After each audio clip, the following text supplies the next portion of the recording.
پہلی چیز شرمندگی ہو، اللہ یہ مجھ سے کیا ہو گیا۔ دوسری چیز اس غلطی کو، اس گناہ کو فوراً چھوڑ دو، اگر کر رہے ہو تو اسی وقت ترک کر دو، اب نہ کرو، اسی وقت چھوڑ دو۔ اور تیسری چیز آئندہ مستقبل میں، فیوچر میں پھر کبھی وہ غلطی نہ کرنے کا عزم اور ارادہ بھی پکا ہو کہ اب آئندہ ہم یہ گناہ نہیں کریں گے۔ یہ تین چیزیں جب تک ہماری توبہ میں شامل نہیں ہوں گی میرے پیارے ساتھیوں، ہماری توبہ نہیں ہوگی۔ توبہ تو ہے لیکن توبتن نصوحا نہیں ہے۔ اللہ نے فرمایا یا ایھا الذین آمنوا توبوا الی اللہ توبتن نصوحا، اے ایمانو والو تم اللہ سے توبہ کرو سچی اور خالص۔ جب تم سچی اور خالص توبہ کرو گے تو عسیٰ ربکم ان یکفر عنکم سیئاتکم، تو اللہ تمہارے گناہوں کو مٹا دے گا۔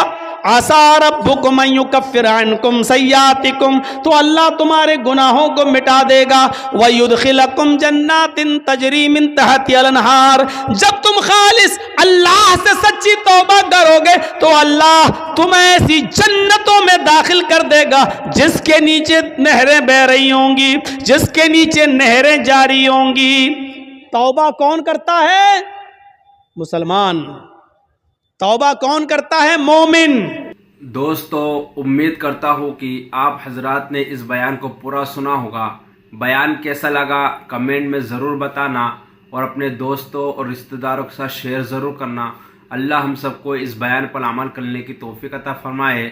تو دوستو پھر ملتے ہیں اگلی ویڈیو میں، جب تک اپنا خیال رکھیے، ہمیں دعاؤں میں یاد رکھیے۔ السلام علیکم ورحمۃ اللہ وبرکاتہ۔